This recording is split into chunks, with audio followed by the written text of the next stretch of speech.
August 7, 1945. General George S. Patton, Jr. sat in his 3rd Army headquarters in Bavaria, writing a classified memo to the War Department. Outside, American soldiers were celebrating the end of the war in Europe. Inside, Patton was composing what would become the most controversial document of his career. The memo was blunt. Patton warned that the Soviet Union represented a greater long-term threat to Western civilization than Nazi Germany ever had. He recommended that the United States rearm German units immediately and prepare for conflict with the Russians. He argued that America had defeated the wrong enemy. The letter reached Washington within 48 hours. Senior military officials read it. They didn't dismiss it as the ravings of a war-mad general.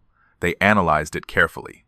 For exactly 11 days, Patton's assessment was taken seriously at the highest levels of American command. Then it was buried so thoroughly that most historians wouldn't discover its full contents for another 30 years. This isn't a story about whether Patton was right or wrong. This is a story about what happens when inconvenient truth collides with political necessity, and why the same military establishment that promoted Patton's aggressive tactics in 1943 worked systematically to silence his strategic warnings in 1945. The context they don't teach. May 8, 1945. Germany surrendered unconditionally. The war in Europe was over. American soldiers expected to go home. Instead, they found themselves occupying a continent that was rapidly being divided by their former ally. Patton commanded the 3rd Army, occupying a section of Germany that bordered Soviet-controlled territory. Unlike most American commanders who dealt with the Soviets through diplomatic channels and formal meetings, Patton dealt with them on the ground, at checkpoints, at supply depots, in displaced persons camps. His officers reported incidents daily: Soviet forces seizing German civilians for forced labor, Soviet troops looting systematically in their occupation zones, Soviet commanders refusing to allow American liaison officers to verify conditions in areas under their control. These weren't rumors. These were documented reports with names, dates, locations. Patton watched Soviet forces behave exactly like an occupying enemy, not a liberating ally. When he raised concerns through official channels, he was told to maintain good relations with the Soviets. Political considerations took precedence over ground realities. But Patton wasn't making political arguments. He was making tactical observations based on what his officers were witnessing every day. The first warning that got attention. June 23, 1945. Patton sent a detailed intelligence assessment to SHAEF Headquarters, Supreme Headquarters Allied Expeditionary Force. The document outlined Soviet military capabilities in Eastern Europe. It wasn't propaganda. It was professional military analysis. Soviet forces in Eastern Europe numbered approximately 4 million combat troops. They controlled supply lines extending from Berlin to Moscow. They had positioned tank armies in forward areas where they could strike westward with minimal preparation time. Their logistics were established. Their forces were battle-hardened after 4 years of the most brutal fighting in military history. American forces in Europe numbered approximately 3 million, but most were scheduled for demobilization or redeployment to the Pacific. American supply lines extended across the Atlantic. American tanks were being shipped home or scrapped. American logistics were being dismantled as rapidly as possible. Patton's assessment concluded that if conflict erupted between American and Soviet forces in Europe, the Soviets could reach the English Channel in 30 days. American forces could not stop them without massive reinforcements that would take months to arrive. The assessment landed on the desk of General Dwight D. Eisenhower on June 25th. Eisenhower read it. He didn't dismiss it. He forwarded it to the War Department with his own notation: Patton's tactical analysis is sound. His conclusions merit serious consideration. For exactly 1 week, senior American military planners treated Patton's warning as a legitimate strategic concern. War Department staff began preliminary assessments of American capabilities to counter a Soviet offensive in Europe. Logistics officers calculated how long it would take to halt demobilization and rebuild combat readiness. Then the political reality intervened. The meeting that changed everything. July 2, 1945. Secretary of War Henry Stimson met with Army Chief of Staff George C. Marshall. The topic was Patton's assessment and the strategic implications of treating the Soviet Union as a potential enemy rather than a wartime ally. Stimson's position was clear. The United States had just fought the most costly war in its history. American casualties exceeded 400,000 dead. The American public demanded demobilization. Soldiers wanted to come home. Families wanted their men back. The political will to maintain a massive military presence in Europe did not exist. More critically, the war against Japan was still ongoing. American strategy required Soviet entry into the Pacific War to tie down Japanese forces in Manchuria. Antagonizing the Soviets over conditions in Europe could jeopardize Soviet cooperation in the Pacific. Marshall's military judgment aligned with Patton's tactical assessment. Soviet forces represented a genuine military threat.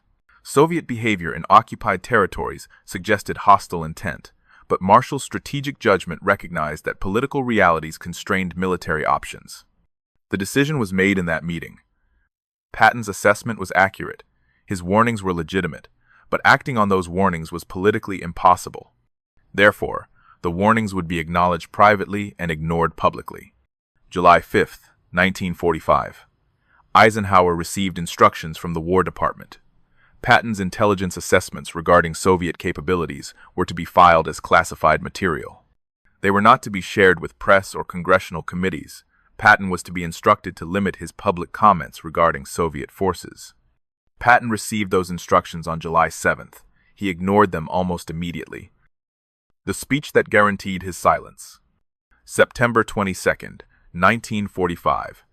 Patton gave a press conference in Bavaria. Reporters asked about denazification policies, the process of removing former Nazi Party members from positions in German civil administration.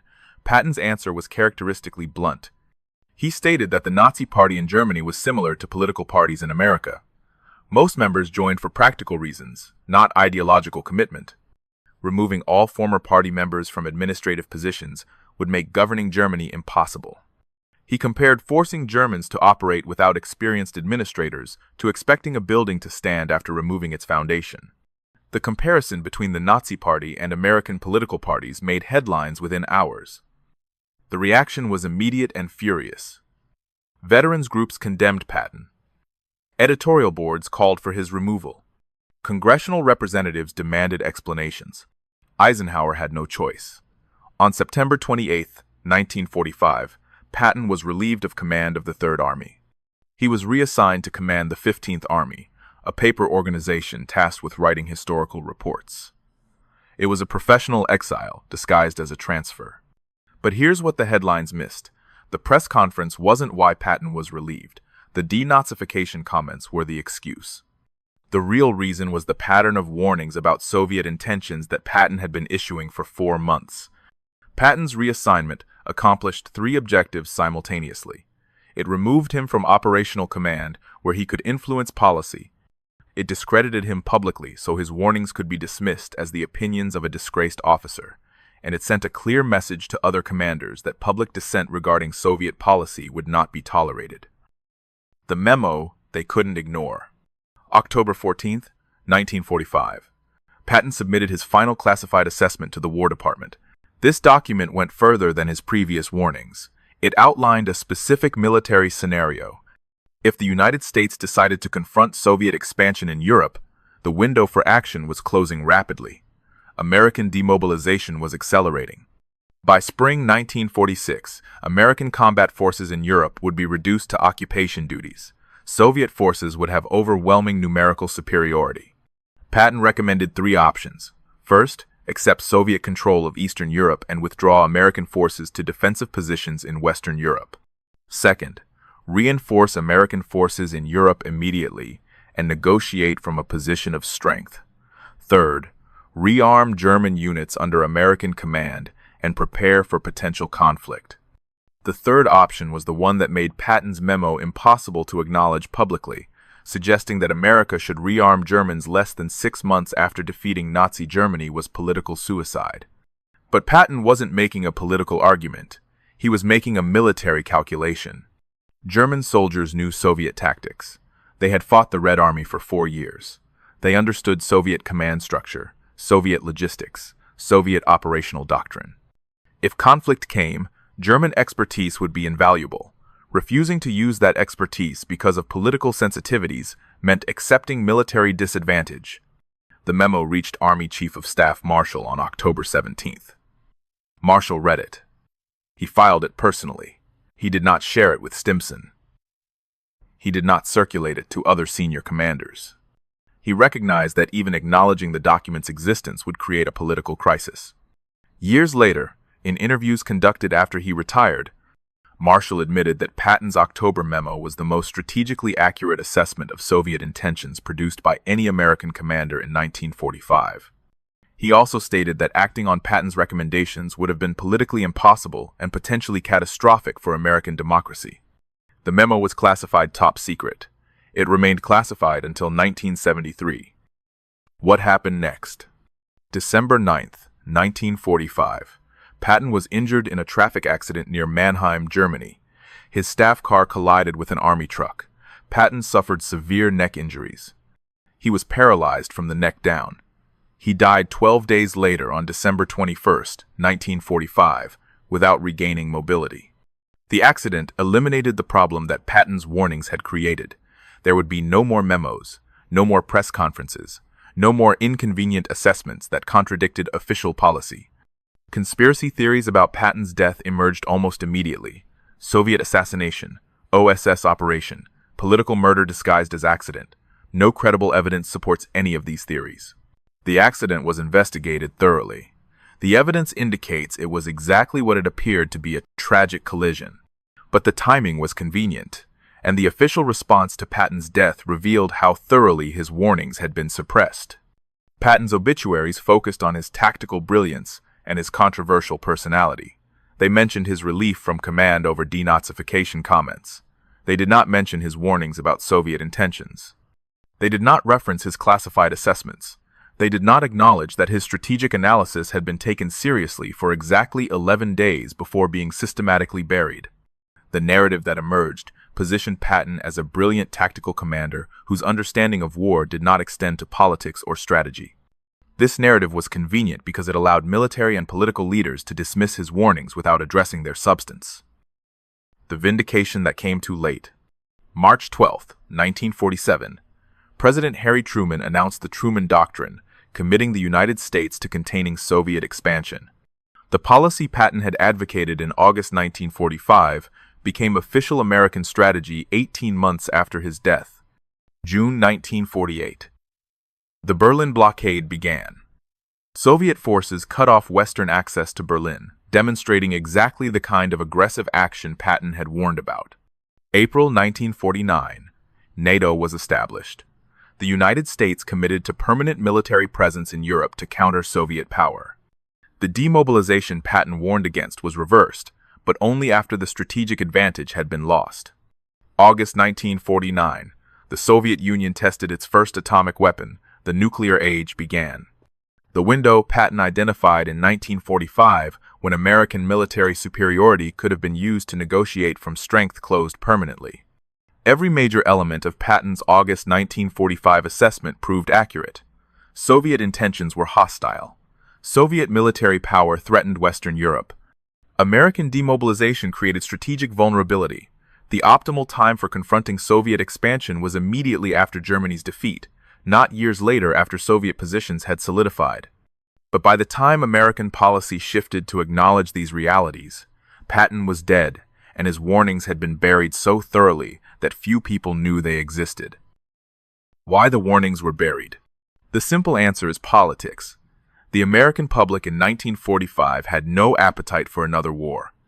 Suggesting that the United States should prepare for conflict with the Soviet Union immediately after defeating Germany was political poison. But the deeper answer reveals something more troubling about how democracies handle strategic truth. Patton's warnings were buried because acknowledging them required acknowledging that the alliance with the Soviet Union had been a tactical necessity, not a moral partnership. Americans had fought World War II, believing they were part of a grand coalition defending freedom. Admitting that one of America's key allies was itself a totalitarian threat would have complicated that narrative. Patton's warnings were buried because acting on them would have required sustained military mobilization that the American political system could not support. Democracy requires public consent. The public did not consent to permanent military readiness against a former ally. Patton's warnings were buried because military leaders like Marshall and Eisenhower understood that being right about strategy was less important than maintaining political stability. They chose political pragmatism over strategic truth. And Patton's warnings were buried because the man delivering them was inconvenient. He was controversial. He was undisciplined. He made politically disastrous statements. His credibility was easy to attack, which made his warnings easy to dismiss. The documents that surfaced decades later. When Patton's classified assessments were declassified in the 1970s, historians discovered that his warnings had been far more detailed and accurate than anyone had realized. His intelligence reports had predicted Soviet behavior in Eastern Europe with remarkable precision. His military assessments of Soviet capabilities had been essentially correct. Interviews with former War Department staff revealed that Patton's warnings had generated serious internal debate in summer 1945. Senior military planners had conducted war games based on Patton's scenarios. The results were sobering. In every simulation, Soviet forces could overrun Western Europe faster than American reinforcements could arrive. But these assessments remained internal. They influenced contingency planning. They did not influence public policy. The political decision had been made. Acknowledge the Soviet threat privately, maintain the alliance publicly, hope that diplomacy could manage the emerging conflict. Former Secretary of State Dean Acheson, in his memoirs published in 1969, admitted that the Truman administration's initial approach to the Soviet Union had been naive. He wrote that military commanders like Patton had understood Soviet intentions faster than political leaders. But he also argued that public opinion in 1945 would not have supported the policies those commanders recommended. The vindication was complete but meaningless. Patton had been right. Everyone who mattered eventually admitted he had been right. But being right in 1945 would have required political courage that didn't exist. So the warnings were taken seriously, then buried, and history unfolded exactly as Patton predicted it would. The pattern that repeats. What happened to Patton's warnings wasn't unique. It's a pattern that repeats whenever military assessment conflicts with political necessity. General Billy Mitchell warned in the 1920s that air power would dominate future warfare. He was court-martialed for insubordination. Pearl Harbor proved him right 16 years later. General Matthew Ridgway warned in 1954 that intervention in Vietnam would require massive ground forces and long-term commitment. He was sidelined. Vietnam proved him right 10 years later. Multiple intelligence analysts warned before 2003 that weapons of mass destruction in Iraq were unlikely to exist. Their assessments were buried. The invasion happened anyway. The pattern is consistent. Military or intelligence professionals identify a strategic reality that conflicts with existing policy. Their warnings are acknowledged privately. Then they're suppressed publicly. Policy proceeds based on political necessity rather than strategic truth. Years later, after the predicted consequences have materialized, everyone admits the warnings were accurate. Democracies struggle with inconvenient strategic truth because acting on such truth often requires public support that doesn't exist. Leaders who acknowledge this gap are praised for pragmatism. Leaders who force the issue are dismissed as warmongers or alarmists. Patton forced the issue. He refused to let political considerations silence his tactical assessments. He paid for that refusal with his career and, arguably, with his historical reputation. What we lost when we buried the truth. The decision to suppress Patton's warnings wasn't just about one general's opinions. It was about establishing that political considerations would take precedence over strategic assessment. It set a pattern where military leaders learned to moderate their warnings to avoid political backlash. If Patton's warnings had been acknowledged publicly in 1945, American policy toward the Soviet Union might have developed differently. Not necessarily better. There's no guarantee that confrontation in 1945 would have produced better outcomes than containment in 1947. But differently, with earlier recognition of the nature of the challenge. More importantly, acknowledging Patton's warnings would have established that military professionals could speak truth about strategic threats without being dismissed as warmongers. It would have created space for honest debate about the costs and risks of different strategic approaches. Instead, the lesson learned was the opposite. Military leaders learned to temper their assessments to match political realities. They learned that being right wasn't enough if being right was politically inconvenient. They learned that the messenger who delivers unwelcome truth gets buried along with his message. The final irony. Patton spent his final months writing. Not operational reports, not tactical assessments. He was working on his memoirs, trying to shape how history would remember him. He wrote about tank battles and river crossings and the race across France. He wrote very little about his warnings regarding the Soviets. Perhaps he recognized that those warnings would remain classified. Perhaps he understood that his credibility had been so damaged that nothing he wrote about post-war strategy would be taken seriously. Or perhaps he simply wanted to be remembered for what he did in battle, rather than for what he said about peace.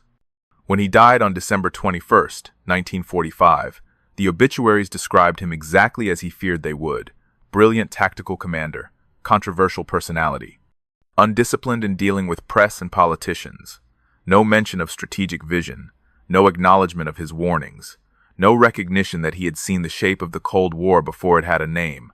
It took 30 years for historians to discover that Patton's final months had been spent trying to warn America about a threat that everyone privately acknowledged but publicly denied. By then, the Cold War had run its course almost exactly as Patton predicted. The warnings had been accurate. They had been taken seriously. They had been buried. And the man who delivered them had been written out of the story he tried so hard to tell. The documents were finally declassified in the 1970s, long after the decisions they might have influenced had been made. Historians could read Patton's assessments. They could verify their accuracy. They could document how seriously those assessments had been taken before being suppressed. But they couldn't change the fact that when American democracy needed to hear an inconvenient truth about the nature of its wartime ally, the messenger was silenced, and the message was buried. Not because he was wrong, but because he was right at the wrong time. That's the real story of why Patton's warnings were taken seriously, then buried. It's not a story about one general's controversial opinions. It's a story about what happens when strategic reality collides with political necessity, and political necessity wins. Every time.